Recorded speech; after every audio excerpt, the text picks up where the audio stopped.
Welcome to Tollywood news. ప్రతిరోజు మనం ప్రముఖ దినపత్రికల్లో వచ్చేటువంటి సినిమా వార్తలు ఏంటో తెలుసుకుంటాం కదా. అదే క్రమంలో ఈ రోజు ఆదివారం రోజున సినిమా కబుర్లు ఏమైతే ఉన్నాయో ఆ యొక్క వార్తలు తెలుసుకునే ప్రయత్నం చేద్దాం. నిన్న తెలంగాణ ప్రభుత్వం గద్దర్ అవార్డ్స్ పేరు మీద సినిమా అవార్డ్స్ ఇవ్వడం జరిగింది. ఈ క్రమంలో దాదాపుగా 90% ఎవరైతే అవార్డ్స్ విన్నర్స్ ఉన్నారో అందరూ కూడా వచ్చారు. చాలామంది కూడా కొద్ది టెన్షన్ ఉండే, ఎందుకంటే ఇప్పుడు ఆంధ్ర తెలంగాణ డివైడ్ అయిన తర్వాత మొట్టమొదటిసారిగా ఈ యొక్క అవార్డ్స్ పెడుతున్నారు. ఆఫ్టర్ 14 years, 2011 తర్వాత ఆఫ్టర్ 11 years ఈ అవార్డ్స్ని అనౌన్స్ చేశారు. అంతకుముందు నంది అవార్డ్స్ అనే పేరు మీద ఉమ్మడి రాష్ట్రం ఉన్నప్పుడు ఇచ్చారు. అది 2013 దాకా ఇచ్చారు. 2014 అనౌన్స్ చేశారు 14 అవార్డ్స్. ఈలోగా రాష్ట్రం ఏర్పడటం, 2 రాష్ట్రాలుగా విడిపోవటం, తెలంగాణ రాష్ట్రం ఏర్పడటం జరిగింది కదా. ఈ క్రమంలో ఇక నంది అంటే నంది అవార్డ్స్ పెట్టడం ఎంతవరకు కరెక్ట్, పేరు మార్చుదామా, ఆంధ్రాకి అది పోతే ఇక్కడ లేపాక్షి అనే పేరు మీద పెడదామా, ఇక రకరకాల ఆలోచనలు అయితే వచ్చాయి. ఇప్పుడు మహానంది వచ్చేసి మనకి ఆంధ్రాలో ఉంది, ఆ విషయం తెలుసు. రాయలసీమలో ఉంది, ఆంధ్రప్రదేశ్లో ఉంది. సో ఆ యొక్క నంది పేరు మీద మనకి అవార్డ్స్ అనేది, నందిని మనం తెలుసు, మన శివుడికి శివాలయం, ప్రతి శివాలయంలో కూడా నంది ఉంటుంది.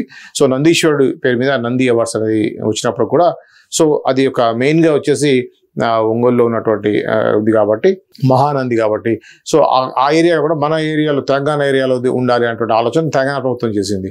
ఆ క్రమంలో కూడా రకరకాలుగా ఆలోచనలు అయితే వచ్చాయి. సో లేపక్షి కూడా ఇక్కడిది కాదు, సో ఏ పేరు పెడదాం, ఏ అని గోల్కొండ అవార్డ్స్ పెట్టాలా, ఇంకోటి రకరకాల ఆలోచన వచ్చినప్పుడు కూడా ఈ రేవంత్ రెడ్డి సర్కార్ వచ్చిన తర్వాత దాన్ని ముందుకు తీసుకెళ్లే ప్రయత్నం చేసి గద్దర్ ఎవరైతే తెలంగాణ రాష్ట్రం కోసం కష్టపడ్డటువంటి జానపద కళాకారుడు అనే ప్రజా గాయకుడు అయినటువంటి గద్దర్ పేరు మీద ఈ యొక్క అవార్డ్స్ అయితే పెట్టడం జరిగింది. దానికి అంగరంగ వైభవంగా భారీ ఎత్తున రకరకాల ఊహాగానాలు వచ్చినప్పుడు కూడా ఇది సూపర్ సక్సెస్ అని చెప్పవచ్చు. రేవంత్ రెడ్డి కూడా అద్భుతమైనటువంటి స్పీచ్ ఇచ్చారు. చూడ్డానికి మేము కఠినంగా కనిపించినా కూడా ఖచ్చితంగా మేము సినిమా రంగానికి సపోర్ట్ చేస్తానన్న విషయాన్ని మాట్లాడటం జరిగింది. సో అల్లు అర్జున్కి బెస్ట్ ఆర్టిస్ట్గా ఉత్తమ నటుడు అవార్డు వచ్చింది. అయితే పుష్ప 2 సంబంధించి హైదరాబాద్ సంధ్యా థియేటర్లో ఏదైతే జరిగిందో ఆ తొక్కిసలాటలో ఒక మహిళ మృతి చెందడం, ఒక బాలుడికి తీవ్ర గాయాలై ఆసుపత్రిలో ఉండటం జరిగింది. ఈ క్రమంలో దాన్ని సీరియస్గా తీసుకున్నటువంటి రేవంత్ రెడ్డి అసెంబ్లీలో కూడా దాని గురించి మాట్లాడటం జరిగింది. సో దీని మీద ఎందుకు అంత సీరియస్గా యాక్షన్ తీసుకోవాల్సి వచ్చిందని ఆయన కూడా రకరకాలుగా మాట్లాడుకున్నారు. సో ఆ క్రమంలోనే ఆల్రెడీ మనం చూసాం, ఫస్ట్ సీఎం కాగానే ఎన్ కన్వెన్షన్ని కూలగొట్టడం జరిగింది. సో ఆ తర్వాత అల్లు అర్జున్ సంబంధించినట్టు ఈ యొక్క ఇష్యూ, థియేటర్ ఇష్యూ మీద అతన్ని అరెస్ట్ చేయడం, ఒక రాత్రి అంటే దాదాపు 11-12 గంటలకి చెంచల్గూడకి వెళ్తే తెల్లవారుజామున 3:30-4 వరకు 3-4 hours జైలు ఉండే పరిస్థితి కూడా వచ్చింది. చెంచల్గూడ జైల్లో అల్లు అర్జున్ ఉండటం జరిగింది. ఈ క్రమంలో ఈ అవార్డ్స్కి వీళ్ళు వస్తారా రారా, అల్లు అర్జున్ రాకపోవచ్చు, రకరకాల కారణాలతో రాకపోవచ్చు అని చెప్పి అనుకున్నారు. సో అదేవిధంగా నాగార్జున విషయంలో కూడా, నాగార్జున కొడుకు అఖిల్ పెళ్లికి కూడా సీఎం వెళ్ళడా అనుకున్నారు. కానీ దానికి అన్నట్టుగా రేవంత్ రెడ్డి నాగార్జున కొడుకు అఖిల్ రిసెప్షన్కి వెళ్ళడం జరిగింది. అదేవిధంగా అల్లు అర్జున్ కూడా ఈ యొక్క అవార్డ్ ఫంక్షన్కి నిన్న వచ్చి అవార్డు తీసుకోవడం జరిగింది. చాలా రెస్పెక్ట్గా రేవంత్ రెడ్డి అన్నాని సంబోధిస్తూ మాట్లాడటం కూడా మనం చూసాం. ఈ క్రమంలోనే సూపర్ హిట్ అయినటువంటి ఈ యొక్క అవార్డు సంబంధించి ఆల్రెడీ ఇంతకుముందు మనం మాట్లాడుకున్నాం ఎవరెవరికి అవార్డ్స్ వచ్చాయి ఏంటని. దీంట్లో ప్రధానంగా మనం చెప్పాల్సింది ఉత్తమ నటుడు 2024కి ఉత్తమ నటుడుగా అల్లు అర్జున్, ఉత్తమ నటిగా నివేద థామస్ 35 చిన్న కథ కాదు అనేటువంటి సినిమాకు రావడం జరిగింది. ఇక కల్కి సినిమాకి బెస్ట్ డైరెక్టర్గా నాగశ్విన్కి, ఇట్లా ప్రముఖంగా దీంట్లో ముఖ్యంగా మనం చెప్పాల్సింది ఏంటంటే పైడి జయరాజ్, మాకు తెలుసు తెలంగాణలో ఉన్నటువంటి పైడి జయరాజ్ బాలీవుడ్కి వెళ్ళి పెద్ద స్టార్గా ఆయన ఉన్నాడు. సో దాదాసాహెబ్ ఫాల్కే అవార్డు కూడా వచ్చినటువంటి పైడి జయరాజ్ అవార్డు ఆయన పేరు మీద పెట్టి దానికి మణిరత్నంకి ఇవ్వటం జరిగింది. మణిరత్నం కూడా వస్తారా రావాలనుకున్నాం. మణిరత్నం విత్ సుహాసిని దంపతులు ఇద్దరు కూడా రావడం జరిగింది. సో అదేవిధంగా కాంతారావు అవార్డుని విజయ్ దేవరకొండ జరిగింది. కాంతారావు తెలుసు మనకి, నల్గొండ జిల్లాకు సంబంధించినటువంటి కాంతారావు మన తెలుగు ఇండస్ట్రీలో అద్భుతంగా వెలుగొందారు. ఆయన గురించి నేను ఒక ఆసక్తికరమైనటువంటి డైలాగ్ కూడా, ఒక మాట కూడా వచ్చింది. ఎన్టీఆర్, ఏఎన్ఆర్ ఇద్దరు కూడా సినిమా రంగానికి 2 కళ్ళైతే మధ్యలో ఉండేటువంటి తిలకమే మన కాంతారావు అని చెప్పేసి అన్నారు. మంచి అద్భుతమైనటువంటి పదం అది. గతంలో నేను పెద్దగా ఎక్కడా వినలేదు. సో చాలా బాగుంది. రెండు కళ్ళకు మధ్యలో ఉండే తిలకం లాంటి వ్యక్తి కాంతారావు అని. నిజానికి కూడా జానపదలో అద్భుతమైన కత్తి కాంతారావు అనేది. అంత అద్భుతమైన కత్తి యుద్ధం చేస్తూ ఎన్టీ రామారావుకి, నాగేశ్వరరావుకి ఇద్దరికి కూడా ముగ్గురు సమూజ్యులుగా కొంతకాలం వెలుగొందారు. సో ఆయన పెరిగిన ఒక అవార్డుని విజయ్ దేవరకొండ చేయడం జరిగింది. ఈ క్రమంలో ఈ యొక్క అంగరంగ వైభవంగా జరిగినటువంటి ఈ కార్యక్రమానికి సుమ అలానే యాంకరింగ్గా చేసింది శ్రీముఖి, తెలంగాణ అమ్మాయి శ్రీముఖి అలానే సుమ ఇద్దరు కూడా యాంకరింగ్ అద్భుతంగా చేశారు. ఏదో అక్కా చెల్లెళ్ళగా అక్క అక్క అనుకుంటూ శ్రీముఖి మాట్లాడేది కూడా అందరినీ ఆకట్టుకుంది. సో ఏమాత్రం కూడా పొరపచ్చాలు లేకుండా ఇద్దరు బ్యాలెన్స్డ్గా చేశారు. ఇకపోతే ఈ యొక్క అవార్డు సంబంధించిన దాంట్లో ఇంకో ఇంట్రెస్టింగ్ థింగ్ ఏంటంటే మంగ్లీ కూడా దీనిలో పాట పాడారు. సో మంగ్లీ గురించి రీసెంట్గా తెలుసు, తన బర్త్డే పార్టీలో డ్రగ్స్ ఉన్నాయని చెప్పేసి పర్మిషన్ లేకుండా డీజే అలానే పర్మిషన్ లేకుండా మద్యం అక్కడ తాగుతున్నారని చెప్పేసి దాడి చేయడం జరిగింది. కొంతమందిని అరెస్ట్ చేశారు కూడా. ఈ క్రమంలో అసలు తను మనస్తాపానికి గురై ఉంటుంది, తను వస్తుందా రాదా అని చెప్పేసి కూడా చాలామంది అనుకున్నారు. కానీ గవర్నమెంట్ కొంత సపోర్ట్ ఉండటం వల్ల, అది కాకుండా కూడా గతంలో ఇప్పుడు కూడా వైసీపీకి ప్లస్ వేరే పార్టీస్కి బీఆర్ఎస్కి పాడింది కానీ కాంగ్రెస్ సంబంధించిన పాటలు పాడలేదు. కాబట్టి తను యాంటీ కాంగ్రెస్ అనేటువంటి ఒక ముద్ర అయితే తన మీద ఉన్నట్టుగా నిన్న కొంతమంది మిత్రులు చెప్పడం జరిగింది. కానీ అది అన్నిటి పక్కన పెట్టి తెలంగాణ పాటలు అలానే కాంగ్రెస్కి సంబంధించినటువంటి పాటలు అంటే ముఖ్యంగా గద్దర్ పాటలు పాడటం జరిగింది. సో ఏదేమైనా కూడా ఈ యొక్క ఆద్యంతం చాలా ఉల్లాసంగా జరిగినటువంటి ఈ యొక్క కార్యక్రమం సూపర్ హిట్ అయిందని చెప్పవచ్చు. చాలా జోవియల్గా జరిగింది. ఇది ఒక మంచి super hit event. Telangana government మొట్టమొదటిసారిగా ప్రెస్టీజియస్గా తీసుకొని చేసినటువంటి ఈ యొక్క తెలంగాణ సినీ అవార్డ్స్ మాత్రం సూపర్ హిట్ అని చెప్పడంలో ఏమాత్రం సందేహం లేదు. అందరూ కూడా వేల మంది చూశారు. నాకు తెలిసి లైవే ఒక 20 రాత్రి నుంచి చూసినప్పటికే 70,000 మంది దాకా కూడా లైవ్లో చూశారు. అది ఓన్లీ ఐఎన్పిఆర్ కాకుండా టీవీ అన్ని ఛానల్స్ కూడా లైవ్ ఇచ్చాయి. కొన్ని లక్షల మంది ఈ యొక్క అవార్డ్స్ ఫంక్షన్ చూశారు. నిన్న వీకెండ్, ఈరోజు సండే కాబట్టి ఆ లైవ్ కంటిన్యూ అవుతుంది చాలా ఛానల్స్లో. అందరూ కూడా చూస్తూ బాగా ఎంజాయ్ చేస్తూ ఉన్నారు. ఏదేమైనా ఇది ఒక అచీవ్మెంట్. సినిమా ఇండస్ట్రీకి సంబంధించిన విషయంలో మాత్రం తెలంగాణ గవర్నమెంట్ అద్భుతమైన అచీవ్మెంట్ చేసిందని మాత్రం చెప్పవచ్చు. ఇది తెలంగాణ ఫిలిం అవార్డ్ సంబంధించినటువంటిది. అన్ని చోట్ల అన్ని పేపర్లో కూడా ఇదే వచ్చింది. అలానే రాజమౌళి, సో అందరికి కూడా అనన్య నాగళ్ళ, సో ఇట్లా అందరూ కూడా సుకుమార్, కీరవాణి, నాగశ్విన్, విజయ్ దేవరకొండ, సో అందరు కూడా రావటం కూడా చాలా సందడి వాతావరణం నెలకొంది. దాంట్లో ఏమాత్రం సందేహం లేదు. ఇక ఆంధ్రజ్యోతిలో చూద్దాం, ఇంకేమైనా డిఫరెంట్ న్యూస్ ఉందేమో చూసే ప్రయత్నం చేద్దాం. దీంట్లో కూడా కన్నుల పండుగగా గద్దర్ అవార్డుల వేడుక, నా కుటుంబం తరపున ధన్యవాదాలు, NTR national film award CM Revanth Reddy మీ చేతుల మీదుగా నందమూరి బాలకృష్ణ గీయటం జరిగింది. సో ఇంకా ఇక్కడ ప్రముఖంగా ఇచ్చినటువంటి వాటిని చూద్దాం. రఘుపతి వెంకయ్య ఫిలిం అవార్డు యండమూరి వీరేంద్రనాథ్ తీసుకున్నటువంటి చిత్రం ఇది. అలానే ఉత్తమ చిత్రం బాహుబలి 2 రాజమౌళి, ప్రసాద్ దేవినేని. మొదటి ఉత్తమ చిత్రం కల్కి 2898 AD దర్శక నిర్మాతలు చలసాని అశ్విని దత్, నాగ అశ్విన్. అలానే రెండో ఉత్తమ చిత్రం పొట్టేల్, నిర్మాత ఎస్ కుమార్. మూడో ఉత్తమ చిత్రం లక్కీ భాస్కర్, దర్శక నిర్మాతలు వెంకీ అట్లూరి, నాగవంశీ.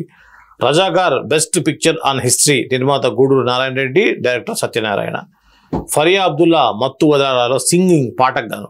సో దర్శకులు సుజిత్ సందీప్ కా సినిమాకి గాను వచ్చి ఉండేవాళ్ళు. ఇలా దీంట్లో కూడా ప్రముఖంగా మెయిన్గా తప్పితే వేరే న్యూస్ ఏం కనపడట్లేదు. ఈ అల్లు అర్జున్ తీసుకున్నటువంటిది. సో ఆంధ్రజ్యోతి కూడా మొత్తం అదే కవర్ చేసింది. ఇంకా సాక్షిలో ఇంకేమైనా డిఫరెంట్గా ఉందేమో చూసే ప్రయత్నం చేద్దాం. దీంట్లో బర్త్డే స్పెషల్ లెనిన్లో శ్రీలీల ఫోటో ఇచ్చేసి బర్త్డే స్పెషల్ ఇచ్చారు. దక్షిణాదిలో యంగ్ స్టార్ హీరోయిన్లలో ఒకరిగా దూసుకెళ్తున్న శ్రీలీల తెలుగు, తమిళం, హిందీ, కన్నడ చిత్రాల్లో బిజీగా ఉన్న ఈ బ్యూటీ పుట్టినరోజు జూన్ 14న. ఈ సందర్భంగా తెలుగులో ఆమె నటిస్తున్న ఉస్తాద్ భగత్ సింగ్, మాస్ జాతర, లెనిన్ సినిమాల నుంచి ప్రత్యేక పోస్టర్ రిలీజ్ చేసి పుట్టినరోజు శుభాకాంక్షలు తెలిపారు మేకర్స్. పవన్ కళ్యాణ్ హీరోగా రూపొందుతున్న తాజా చిత్రం ఉస్తాద్ భగత్ సింగ్. హరిశంకర్ దర్శకత్వం వహిస్తున్న ఈ సినిమాలో శ్రీలీల హీరోయిన్ గా నటిస్తున్నారు. నవీన్ నిర్నేని, రవిశంకర్ ఇలమంచిని నిర్మిస్తున్నారు. అలాగే ధమాకా వంటి బ్లాక్ బ్లాస్టర్ తర్వాత హీరో రవితేజ, హీరోయిన్ శ్రీలీల రెండోసారి జోడిగా నటిస్తున్న మాస్ జాతర భాను భోగవరపు దర్శకత్వం వహిస్తున్నారు. ఇక శ్రీకర స్టూడియోస్ సమర్పణలో సూర్యదేవర, నాగవంశీ, సాయి సౌజన్య నిర్మిస్తున్నారు. ఇదిలా ఉంటే అక్కినేని అఖిల్ హీరోగా నటిస్తున్న చిత్రం లెనిన్లో ప్రేమ కన్నా ఏ యుద్ధం హింసాత్మకమైనది కాదు అనే ఉపశీర్షిక మురళీ కిషోర్ అబ్బూరి దర్శకత్వం వహిస్తున్నారు. ఈ సినిమా హీరోయిన్లో నటిస్తుంది. ఇక అన్నపూర్ణ స్టూడియోస్ సితారా ఎంటర్టైన్మెంట్ నిర్మిస్తున్నటువంటి ఈ చిత్రంలో అఖిల్ హీరో. సో అది శ్రీలీల సంబంధించింది. నిజంగా శ్రీలీల హీరోయిన్ గా వచ్చిన తర్వాత అందరూ అనుకున్నారు ఫస్ట్ సినిమా పెళ్లి సందడిలో శ్రీకాంత్ కొడుకు రోషన్ హీరోగా, శ్రీలీల హీరోయిన్ గా రాఘవేంద్రరావు దర్శకత్వంలో వచ్చింది. ఇది శ్రీలీలకి మొదటి సినిమా. ఎంబీబీఎస్ చదువుతూ సినిమాల మీద ఉన్న ఇంట్రెస్ట్ తోటి సినిమాల్లోకి వచ్చినటువంటి శ్రీలీల ఒక ప్రత్యేకమైనటువంటి అటెన్షన్ మాత్రం గ్రాప్ చేయగలిగిందని చెప్పవచ్చు. సో ఫస్ట్ సినిమాలోనే ఈఎంఐలో బాగా డాన్స్ బాగా చేసింది. రాఘవేంద్రరావు అంటేనే పాటలకి ప్రత్యేకత ఉంటుంది. సో ఆ క్రమంలో సినిమా అంతగా ప్రేక్షకాదరణ నోచుకోకపోయినప్పటికీ కూడా శ్రీలీలకు మాత్రం మంచి పేరైతే వచ్చింది. దాని తర్వాత వచ్చిన సినిమాలు అన్నీ కూడా అమ్మాయి డాన్స్ని బట్టి అద్భుతంగా పేరైతే వచ్చింది. రీసెంట్గా మనం చూసాం గుంటూరు కారం పాట ఎంత హిట్ అయిందో. సో చివరికి సుకుమార్ లాంటి ఒక అగ్ర దర్శకుడు కూడా ఐటమ్ సాంగ్ లాగా శ్రీలీలని పెట్టేసి కిస్క్ అనేటువంటి పాటని మనం పుష్ప 2లో చూసాం. సో ఈ విధంగా నేషనల్ వైడ్గా కూడా తనకు ఒక క్రేజ్ అనేది వచ్చింది. దాని తర్వాత తమిళ్, కన్నడ, మలయాళం అన్ని సినిమాలు అన్ని లాంగ్వేజ్లో కూడా సినిమా చేస్తూ ఫుల్ బిజీగా ఉంది హీరోయిన్గా శ్రీలీల. అయితే నిన్న తన పుట్టినరోజు సందర్భంగా ఆ యొక్క ఉస్తాద్ భగత్ సింగ్, ముఖ్యంగా పవన్ కళ్యాణ్ హీరోగా వస్తున్న ఉస్తాద్ భగత్ సింగ్లో కూడా హీరోయిన్ తనే. అంటే మనం హరీష్ శంకర్ టేస్ట్ మాకు తెలుసు. గబ్బర్ సింగ్ సినిమా చూసాం. గబ్బర్ సింగ్లో వచ్చేసి హీరోయిన్గా ఉన్నటువంటి కమల్ హాసన్ కూతురు ఏదవుతుందో, సో ఆ అమ్మాయి ఫీచర్స్ ఈ అమ్మాయి ఫీచర్స్ దాదాపుగా కొద్దిగా దగ్గరగా ఉంటాయి. శృతి హాసన్ క్యారెక్టర్ లాగానే దీంట్లో కూడా క్యారెక్టర్ ఉండే అవకాశం ఉంటుంది. అంటే ఒక పోలీస్ ఆఫీసర్ ఇష్టపడేటువంటి ఒక అమ్మాయి ఎలా ఉంటుంది, అల్లరి చిల్లరగా ఉన్నట్టు అమ్మాయి లాగా ఉండొచ్చు. దాదాపుగా మనం చూసాం ఈ ట్రెండ్ అనేది చాలా సినిమా, సింగం సినిమాతో సహా ప్రతి సినిమాలో కూడా హీరో సీరియస్గా ఉన్నప్పుడు ఆటోమేటిక్గా హీరోయిన్ కొద్దిగా అల్లరి చిల్లరగా ఉంటూ అతను ఎంబడబడేటువంటి క్యారెక్టర్ ఉంటుంది. అలాంటి క్యారెక్టర్ అయితే ఖచ్చితంగా ఈ అమ్మాయి సూట్ అవుతుంది. ఎందుకంటే ఏజ్ కూడా యంగ్ టీనేజ్లో ఉన్న అమ్మాయిలాగా ఉంటుంది. ఆ అమ్మాయి చిలిపి పనులు కూడా జనాల్ని ఆకట్టుకోవచ్చు. సినిమా అంతా ఎంత సీరియస్గా ఉన్నా కూడా హీరోయిన్ పార్ట్ ఖచ్చితంగా బాగుండేటువంటి అవకాశం ఉంది. సో అలాంటి ఉస్తాద్ భగత్ సింగ్ అంటే పెద్ద సినిమాలతో పాటుగా చిన్న సినిమాలు కూడా చేస్తున్నారు. అఖిల్తో కూడా హీరోయిన్గా చేస్తుంది. అన్నపూర్ణ స్టూడియోస్ వాళ్ళు చేసేటువంటి లెనిన్ అనే సినిమాలో హీరోయిన్గా శ్రీలీల ఉన్నారు. ఏదేమైనా కూడా అగ్ర కథానాయికల్లో ఒక కథానాయికగా మాత్రం మనం చెప్పుకోవచ్చు. దట్ ఇంకోటి మనకు అడ్వాంటేజ్ అంటే మెయిన్గా పక్కా తెలుగు అమ్మాయి అయినటువంటి శ్రీలీల ఇలాంటి పుట్టినరోజులు ఎన్నో జరుపుకోవాలని చెప్పేసి మన ఛానల్ తరఫున కూడా కోరుకుందాం. Happy birthday Sreeleela. ఇంకోటి ఈరోజు 15 జూన్ కదా, ఈరోజు ఫాదర్స్ డే సందర్భంగా మన ప్రేక్షకులందరూ కూడా మా పితృ దినోత్సవ శుభాకాంక్షలు. అయితే ఈ యొక్క సందర్భంగా ఫాదర్స్ డే సందర్భంగా బాలనటుడుగా సినిమా ఇండస్ట్రీలోకి ఎంట్రీ ఇచ్చి ఒక సక్సెస్ఫుల్ హీరోగా, అంటే పాన్ ఇండియా స్టార్గా, ఒక స్టార్ అని చెప్పుకోవచ్చు. ఎందుకంటే 100 కోట్లు పైన రాబట్టేటువంటి సినిమాకి కథానాయకుడుగా ఉన్న అలాంటి కథానాయకుడు తేజ సజ్జా తన ఫాదర్ గురించి మాట్లాడుతూ ఒక చిన్న ఇంటర్వ్యూ ఇచ్చారు. దీంట్లో ఏం మాట్లాడారో కూడా తెలుసుకుందాం. నాకు ఊహ తెలిసినప్పటి నుంచి మా నాన్నగారు వృత్తిరీత్యా బిజీగా ఉండేవారు. కానీ ఆదివారం మాత్రం నన్ను కూడా తనతో పాటు ఆఫీస్కు తీసుకుని వెళ్ళేవారు. అక్కడ అందరూ పనిచేస్తుంటే ఆసక్తిగా గమనించేవాడిని. అలా వెళ్ళడం వల్ల ఏమో నా 6 ఏళ్ల వయసుకే స్కూలు, సినిమా షూటింగ్లు వంటి పరిసరాల్లో నేను చాలా మామూలుగా ఉండగలిగాను. ఎలాంటి బెదురు లేకుండా షూటింగ్ చేసేవాడిని. నా అల్లరి విషయానికి వస్తే ఒకసారి స్కూల్ నుంచి మా నాన్నగారికి ఫోన్ చేసి మీ అబ్బాయి బాగా అల్లరి చేస్తున్నాడని కంప్లైంట్ చేశారు. నాన్న చాలా కూల్గా వాడిని పెంచింది నేను, ఏం చేస్తాడో ఏం చేయడో నాకు బాగా తెలుసు, మీరేం చెప్పినా నమ్మను, వాడిని అడగను కూడా అని ఫోన్ కట్ చేశారు. నాన్న అంతా నమ్మారు కాబట్టి అప్పటి నుంచి ఈ రోజు వరకు నా వల్ల ఆయనకు చిన్న ఇబ్బంది కూడా కలగకుండా జాగ్రత్తగా క్రమశిక్షణతో ఉన్నాను. నాన్నకి నేనంటే చాలా నమ్మకం. నా ఇష్టాలకు, నా నిర్ణయాలకు ఎప్పుడూ అడ్డు చెప్పలేదు. చదువు, సినిమాలు ఇలా నన్ను అన్ని విషయాల్లోనూ ప్రోత్సహించారు. యాక్చువల్గా నాన్నకు మొదట్లో సినిమాలు అంటే ఇష్టం ఉండేది కాదు. 1-2 సినిమాలు అయ్యాక నేను షూటింగ్స్కి పిక్నిక్లా ఎంజాయ్ చేస్తున్నానని నన్ను వెళ్ళనిచ్చారు. ఇంజనీరింగ్ ఫస్ట్ ఇయర్ అయ్యాక ధైర్యం చేసి నాన్న దగ్గరికి వెళ్ళి చదువు నా వల్ల కావడం లేదు, సినిమా ఇండస్ట్రీకి వెళ్తాను అనగానే టీవీ చూస్తున్న నాన్న కనీసం తల కూడా తిప్పకుండా సరే నీ ఇష్టం అన్నారు. అలా ఒక్క మాట కూడా అడగకుండా నాకు ఇష్టమైన కెరీర్ని ఎంచుకునేలా ప్రోత్సహించేసరికి ఒక బాధ్యతగా భావించి పట్టుదలతో పనిచేశాను. నా లైఫ్లో మా నాన్నే నా హీరో. ఒక మామూలు వ్యక్తిగా లైఫ్ స్టార్ట్ చేసి తన వృత్తిలో ఉన్నత స్థాయికి ఎదిగారు. కుటుంబంలో ఉన్న అందరి బాధ్యతతో పాటు బంధువుల్లో ఎంతో మందికి చదువు, ఉద్యోగం, పెళ్లి వంటి వాటికి హెల్ప్ చేశారు. మా నాన్నకు కుటుంబం తప్ప వేరే వ్యాపకం లేదు. ఆఫీసు, ఇల్లు, కుటుంబం ఇదే ఆయన లోకం. చేసే పనిలో నిజాయితీ, నిబద్ధత, అంకితభావం ఎలా ఉండాలో నాన్నగారి నుండి నేర్చుకున్నాను. మనం చేసే పనికి 100% న్యాయం చేయాలని నేర్చుకున్నాను. అలాగే లైఫ్లో జరిగే ప్రతి విషయం గురించి అదే పనిగా ఆలోచించకుండా ప్రశాంతంగా ఉండటం అనేది మా నాన్న నుంచి నేర్చుకోవాలని ప్రయత్నం చేస్తున్నాను. మా నాన్నగారికి ఇప్పుడు 64 ఏళ్ళు. అయినా ఉదయం 5 గంటలకు నిద్రలేచి గంట వాకింగ్ చేస్తారు. తర్వాత ఆఫీస్కి వెళ్ళడం గత 30 ఏళ్లుగా ఇదే దినచర్య. నాకు క్రమశిక్షణ ఉంది, కానీ అలాంటి క్రమశిక్షణను అలవాటు చేసుకోవాలని ట్రై చేస్తున్నాను. మా నాన్నగారి 60వ పుట్టినరోజు సందర్భంగా నా సంపాదనలో ఆయనకు ఒక మంచి కారు కొని గిఫ్ట్గా ఇచ్చాను. అప్పుడు ఆయన చాలా సంతోషించారు. ఈ ఫాదర్స్ డేకి మా నాన్నగారికి నేను ఇచ్చే గిఫ్ట్ అంటే సాక్షికి ఇచ్చిన ఈ ఇంటర్వ్యూనే. మా నాన్నగారు ఈ ఇంటర్వ్యూ చదివి ఇచ్చే రియాక్షన్ కోసం ఎదురు చూస్తున్నాను. ఏదేమైనా కొద్దిగా తేజ సజ్జా ఇచ్చినటువంటి ఒక ఇంటర్వ్యూ ఇన్స్పిరేషన్ గానే ఉంది అని చెప్పాలి. నిజంగా ఫాదర్ కి కొడుక్కి ఉండే బాండింగ్ ఎలా ఉంటుంది అనేది ఉంది. ఒక మంచి కొడుకు అని మాత్రం చెప్పవచ్చు. ఎందుకంటే నాన్న ఒక ఫీలింగ్స్ ని అద్భుతంగా అర్థం చేసుకున్నాడు. నాన్న ఏం కోరుకుంటాడు అనేది కూడా చాలా బాగా చేశాడు. అంటే ఫాదర్ కి కొడుకు మీద ఉండేటువంటి కాన్ఫిడెన్స్ ఎలా ఉంటుంది అనేది అర్థం చేసుకోవడం అనేది చాలా ఇంపార్టెంట్. ఇక్కడ కొడుకు అర్థం చేసుకున్నాడు. నాన్న ఇలా నేను ఏం చేసినా కూడా ఒప్పుకుంటున్నాడు అంటే ఆ యొక్క నమ్మకాన్ని నిలబెట్టాలి అని చెప్పేసి ఆయన చేసిన ప్రయత్నం ఉందో అది నిజానికి అది మంచి ప్రయత్నం. అది అర్థం చేసుకోవడం చాలా ఇంపార్టెంట్. ఇప్పుడు ఉన్నటువంటి జనరేషన్లో ముఖ్యంగా ఒకళ్ళు కానీ ఇద్దరు కానీ పిల్లలు, గతంలో కూడా నేను ఇదే విషయం మీద చర్చ కూడా జరిగింది. ఒక అబ్బాయి ఒక అమ్మాయి లేదా ఒకళ్ళు అబ్బాయి కానీ అమ్మాయి ఎవరో ఒకళ్ళు చాలు అనేటువంటి పరిస్థితి ఉంది ఇప్పటివరకు కూడా. ఈ క్రమంలో అసలు పేరెంట్స్ మొత్తం వాళ్ళ లైఫ్ అంతా కూడా ఒక టైం అయిపోయిన తర్వాత ఏంటంటే లైఫ్ అంతా పిల్లల కోసమే చేస్తూ ఉంటారు. వాళ్ళ యొక్క సంపాదన, వాళ్ళ యొక్క టైము, ఎవ్రీథింగ్ కూడా పిల్లల గురించి ఆలోచిస్తారు. అలాంటిది పిల్లలు కూడా తల్లిదండ్రులు ఎందుకోసం చేస్తున్నారు, ఏమి ఆశిస్తున్నారు, నేను ఏ విధంగా జీవితంలో ఎదగాలని వాళ్ళు కోరుకుంటున్నారో అనే విషయాన్ని అలా పిల్లలు అబ్బాయి కానీ అమ్మాయి కానీ అర్థం చేసుకుంటే వాళ్ళకి అంతకు మించి ఇంకేం అవసరం ఉండదు. పేరెంట్స్కి ఒక నాన్నగా కూడా నేను చెప్పేది ఏంటంటే ప్రతి పిల్లలు కూడా వాళ్ళ పేరెంట్స్ వాళ్ళ కోసం చేసేది దాన్ని అలుసుగా తీసుకోవటం కాకుండా బాధ్యతగా నన్ను నమ్మారు కాబట్టి వాళ్ళ నమ్మకాన్ని నేను నిలబెట్టాలి అని ఎప్పుడైతే పిల్లలు అనుకుంటారో అదే పేరెంట్స్కి వాళ్ళు ఇచ్చేటువంటి గిఫ్ట్.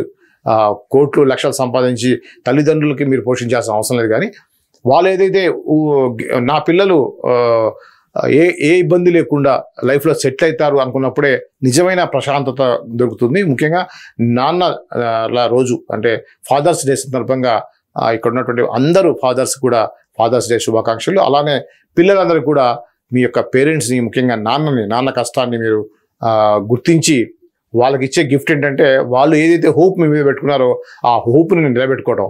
ఓకే, నా కొడుకు నా బిడ్డను నేను నమ్మాను, నేను చదివించాను, ఒక డాక్టర్ అయింది, ఒక ఇంజనీర్ అయింది, ఒక లాయర్ అయింది, తన ప్రొఫెషన్లో తను మంచిగా ఉంది. ఇక నేను పోయినా కూడా అంటే వయసు మీద పడ్డప్పుడు ఖచ్చితంగా పిల్లల కంటే పెద్దవాళ్ళు తొందరగా చనిపోతారు. చనిపోయేటప్పటికల్లా నేను పడ్డ కష్టానికి ప్రతిఫలంగా నా పిల్లలు బాగుపడ్డారు అనే విషయాన్ని వాళ్ళు అంతకు మించినటువంటి తృప్తి ఫాదర్కి వేరే ఏది ఉండదు. కాబట్టి సో ఇది మనం తేజ సజ్జాని లైఫ్ తీసుకుంటే మాత్రం నిజంగా సూపర్ సక్సెస్ఫుల్ లైఫ్ని లీడ్ చేస్తున్నాడు. వాళ్ళ ఫాదర్కి నిజంగా అంతకంటే కావాల్సిందే ఉంది. ఇది తాజాగా ఇచ్చినటువంటి తేజ సజ్జా ఇంటర్వ్యూలో చెప్పినటువంటి మాటలు. శివయ్య అని మనసారా పిలుపు, దేవుడు లేడు గీవుడు లేడు, అది ఒట్టి రాయి అనే డైలాగ్తో ప్రారంభమైంది కన్నప్ప సినిమా తెలుగు ట్రైలర్. మంచు విష్ణు హీరోగా నటించిన చిత్రం కన్నప్ప. ఈ చిత్రంలో ప్రీతి ముకుందన్ హీరోయిన్ గా నటించారు. మోహన్ బాబు, శరత్ కుమార్, బ్రహ్మానందం, ప్రభాస్, కాజల్ అగర్వాల్, మోహన్ లాల్, అక్షయ్ కుమార్ ఇతర ప్రధాన పాత్రలు పోషించారు. ముఖేష్ కుమార్ సింగ్ దర్శకత్వంలో మోహన్ బాబు నిర్మించిన ఈ చిత్రం ఈ జూన్ 27న విడుదల కానుంది. ఈ సందర్భంగా శనివారం ఈ సినిమా ట్రైలర్ను రిలీజ్ చేశారు. ఆ తిన్నడు సామాన్యుడు కాదు, అతన్ని దాటి వాయులింగాన్ని చేరడం అసాధ్యం. వాయులింగం మీద దుర్మార్గుల చూపు పడింది. ఈ వాయులింగం రహస్యాన్ని కాపాడడానికి నా ప్రాణంను సైతం అర్పిస్తా. ఈ గూడెంలో ఏ బిడ్డకు ఆపద రానివ్వను. ఇది నా ఆన, తిన్నడి ఆన. ఇలాంటి వాడు మీకు గొప్ప భక్తుడు అవుతాడని మీకు నమ్మకం ఏంటి ప్రభు? నీతో పాటే నేను ఆ సమయం కోసం ఎదురు చూస్తున్నాను. రుద్ర, ఎవరు నువ్వు? ఆ పెద్దోళ్ళందరికంటే నేనే పెద్దోడిని. నన్ను మించిన శివభక్తుడా ఈ సృష్టిలో లేడు. శివయ్య అని మనసారా పిలుపు అనే డైలాగ్ కన్నప్ప ట్రైలర్ లో ఉన్నాయి. ఇది కన్నప్ప సంబంధించింది. కన్నప్ప కోసం మంచు విష్ణు పడ్డటువంటి కష్టం, మోహన్ బాబు పెట్టినటువంటి డబ్బులు, ఇవన్నీ కూడా సరైన ఫలితాన్ని ఇవ్వాలని చెప్పేసి ఒక సినీ ప్రేక్షకుడుగా కోరుకుందాం. ట్రైలర్ ఓకే అనిపించింది.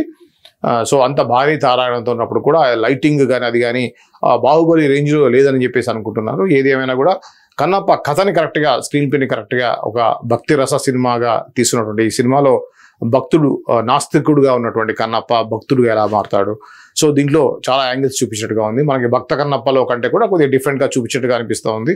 సో ఏది ఏమైనా భారీ తారాగణంతో వస్తున్నటువంటి, భారీ బడ్జెట్తో వస్తున్నటువంటి కన్నప్ప సినిమా సూపర్ హిట్ అయ్యి మంచు వారికి మంచి జరగాలని కోరుకుందాం.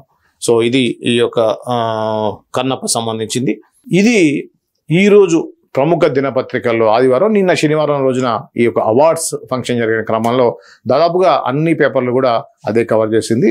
దాదాపు 2-3 తప్పించి మిగతా అన్ని న్యూస్లు కూడా గద్దర్ ఫిలిం అవార్డ్స్ గురించి ఉంది. గద్దర్ ఫిలిం అవార్డ్స్ గురించి ఆల్రెడీ గతంలో 2 వీడియోస్ కూడా చేసాం. సో ఇంకా కూడా డీటెయిల్గా చేసే ప్రయత్నం చేద్దాం. అలాగే మా ఛానల్లో కూడా ఈ యొక్క ఈ ఫంక్షన్ సంబంధించిన వీడియోస్ కూడా ఉన్నాయి, చూసి ఎంజాయ్ చేయండి. ఖచ్చితంగా మా ఛానల్ని సబ్స్క్రైబ్ చేసి మమ్మల్ని ఎంకరేజ్ చేయండి. ఇది ఈరోజు ఫిలిం అవార్డ్స్ సంబంధించిన, అలానే సినిమాకు సంబంధించిన వార్తలు. మరో సినిమా వార్తలతో మళ్ళీ కలుద్దాం. అంతవరకు చూస్తూనే ఉండండి CJ TV.